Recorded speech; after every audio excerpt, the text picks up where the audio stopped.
The Miami Dolphins are running it back with Raheem Mostert and Jeff Wilson Jr. Looks like we're not going to be making another blockbuster move for Derrick Henry or Austin Ekeler, Dalvin Cook. But we're re-signing Mostert to a 2-year deal worth $5.6 million and then re-signing Jeff Wilson also to a 2-year deal worth $6 million with other incentives. It's what I've been saying for a while now. The Super Bowl window is probably just going to be open for the next 2 years. And here we are re-signing our 2 starting running backs, at least as of right now, only for 2 years. So keep that in mind. But both these guys were great for us last season. Raheem Mostert did his thing all year long, only missing 2 games the whole season. Jeff Wilson, we traded for at the trade deadline as Chase Edmonds didn't really work out. And he was a beast for us the whole second half of the season. But especially with Raheem Mostert, like I said, a lot of people had some concerns when we signed him last offseason because of his health concerns, because of his injuries that he had in the recent years. He only missed 2 games the whole season, including the playoffs, so you love to see that. So getting both these guys on basically both, we're signing both of them to less than $3 million a year, each of them. So I think that that's going to be a bargain for guys who were so impactful on our offense this past season. But another thing I wanted to throw out there, the past couple Super Bowl teams, at least teams that have even contended for the Super Bowl, a lot of them don't have elite running backs. The Chiefs won it this year with a rookie Isaiah Pacheco as their starting running back. The Eagles were in it with Miles Sanders as their starter last year. The Rams won it with Cam Akers and Darrell Henderson as their running backs. Last time the Chiefs won it, they had either Damian Williams or Clyde Edwards-Helaire as their running back as well. So what the Chiefs do is they just focus a lot of their money onto their defense and receivers. And their running back, they just kind of draft a new one every single season. Now, it looks like Isaiah Pacheco is going to stay because he was really nice from this past season. But don't be surprised if something happens to Pacheco and they just draft another running back and he will be their starter. Especially in the Kyle Shanahan system, which obviously we have down here in Miami with Mike McDaniel. Any running back you put here in this system is going to be successful. Now, I know that the Niners traded for Christian McCaffrey because who wouldn't want Christian McCaffrey? But when they had Raheem Mostert, when they had Jeff Wilson, and even now with their backup in Jordan Mason, whoever they have back there in the backfield is going to be successful in the system. So we didn't need a guy like Austin Ekeler or Dalvin Cook or Derrick Henry or anyone like that. I know a lot of people were disappointed that we're not going to get one of them, including me, because who wouldn't want them? But in the end, I think it makes a lot of sense to pay these guys less than $3 million a year, like I said, for guys who are probably going to be not just as effective, but they're going to get the job done regardless. So it was a quiet day for the Dolphins in free agency, only bringing back our 2 running backs. Day's not over yet. It's before 11 o'clock, so a lot of things could happen. But, not the splashes that we wanted to see the Dolphins make today. But moving on to the couple other things with free agency. First thing is the O-line. I'm going to address the O-line because it's something that I haven't really talked about because it hasn't been that big of an issue. But if the Dolphins don't address it this offseason, then it could rely on our whole next season. And I'm talking about Tua's health. Tua's health is going to be the biggest factor in determining where the Dolphins go next season. Because with healthy Tua, it could be Super Bowl contenders. But without Tua, we're talking about maybe barely making the playoffs with Mike White or Skyler as their starting quarterback. So now I know that last season Chris Greer went out. We got Teron Armstead on a pretty nice contract considering what guys are getting now. We signed Teron Armstead to a 5-year, $75 million contract last offseason. And just a couple days ago, Mike McGlinchey got a 5-year contract worth almost $90 million from the Broncos, and Juwan Taylor's getting $20 million a year from the Chiefs as well. So I think getting Teron Armstead for what we did was a really nice deal, and a lot of people were like, oh, but he doesn't even finish the whole season. He only missed 1 game, I'm pretty sure, maybe 2 at the most, but I'm pretty sure he only missed 1 game this whole season. So that's really nice to see. But I'm fine with Armstead, of course, at left tackle. Connor Williams was a great get. Other than some bad snaps here and there, he's a top 5 to 10 center blocking wise. So it's a really nice move getting him on that contract. I think that we will sign him to an extension to save some more cap space. But he's been a really reliable center. Robert Hunt in right guard, of course, has been really nice too.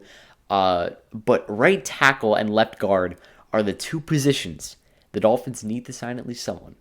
And I'm talking a lot about tackle as well, because Teron Armstead and Austin Jackson are the only two tackles on the roster right now. The Dolphins need to sign one. The Dolphins need to sign a tackle, whether they're going to compete with Austin Jackson to be the starting right tackle, or whether they're going to be the backup. We need to sign somebody soon. Now Orlando Brown is on the market right now, and we got word today that he plays right tackle, but he wants to be paid as a left tackle. He wants to play left tackle. And of course, that wouldn't really work here because we have Teron Armstead at left tackle, so we can't really have two left tackles in the starting lineup.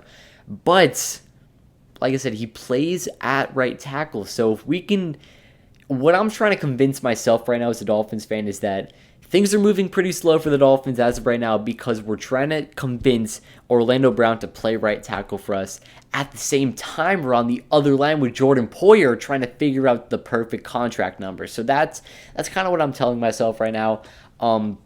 If Chris Greer can pull something off with this and get one of these, top of the market right tackles or tackles in general, I'd be pretty happy. A guy that I know a lot of Dolphins fans wanted, I had my eye on, was Caleb McGarry, who re-signed with the Falcons today, unfortunately, and it was on a pretty cheap contract, too. I'm surprised that the Dolphins, we don't really know, but I thought that maybe in that type of case, they would be more in on it. Another thing to throw out there while we're on the subject with cap space is that the Dolphins restructured Jalen Ramsey's contract again after we did when we first traded for him. So we created, I think, around $13 million more in cap space.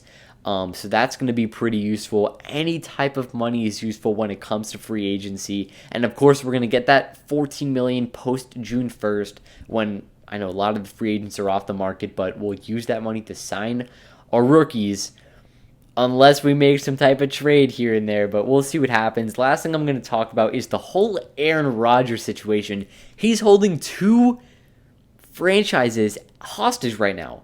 Free agency is going on, and teams can make a trade for quarterback. The Jets missed out on Derek Carr and Jimmy Garoppolo because they're trying to wait out the Aaron Rodgers situation. With Aaron Rodgers, we don't know what's going to happen. He's making an appearance on the Pat McAfee show tomorrow at 1 p.m. So I'm going to be tuning in because that's where the announcement could be. But I wouldn't be surprised if he just, talks about the most random stuff possible. I'm hoping that he makes a decision. If I had to make a guess where he's going to be playing next season, I'm assuming he's going to be playing for the Jets. But what we learned today is that Aaron Rodgers put a list together for the Jets to sign 4 different free agents. Those free agents are Allen Lazard, Randall Cobb, Mercedes Lewis, and Odell Beckham Jr. Now, OBJ wants around $20 million a year.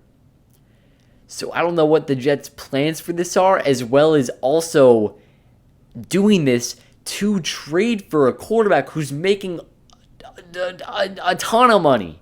So I don't know what the Jets' plan is right now, but they did sign Allen Lazard today to a 4-year contract worth $44 million. I'm pretty sure maybe it was 3 years for $33 million. But that's free agent number 1 out of 4 that they have to sign. Randall Cobb is the other one, Mercedes Lewis is the other one, and then OBJ, of course, the last one. Man, the Jets. First of all, Aaron Rodgers is holding the Jets hostage because, of course, like I said before, they missed out on Derek Carr and Jimmy Garoppolo waiting on this situation, and I'm sure they're missing out on a lot of other guys at this time, too. And then also for the Packers, they don't know what they should do. They don't know if Aaron Rodgers is retiring. If he retires or goes to the Jets, then they're in the same situation because they're losing Aaron Rodgers. But if he returns to the Packers, they might be better off just going with Jordan Love because they don't know what's going on. I think it's better if the Packers just assume that they're going to be going on with Jordan Love because I don't think Aaron Rodgers is retiring, but I don't think he's going to end up with the Packers either. So of course that leaves the Jets as the only option. But like I said, tomorrow 1 p.m. he's going on the Pat McAfee show, so that is hopefully when we see an announcement. Now if he goes to the Jets, it's going to be a bit scary because now they have Garrett Wilson and Allen Lazard, and if they do even get OBJ, The AFC East is going to be scary next year. I know the Dolphins and Bills are going to be kind of 1A, 1B, but the Jets are going to be right there too, knocking on the door. They were ahead of us for most of the season until like last couple weeks. The Patriots are just there doing nothing as always, so I don't think we really have to worry about them.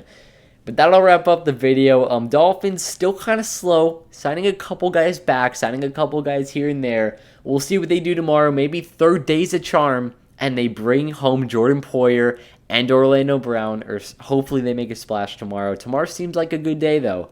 It's a Wednesday. I think so, right? Yeah, tomorrow's a Wednesday.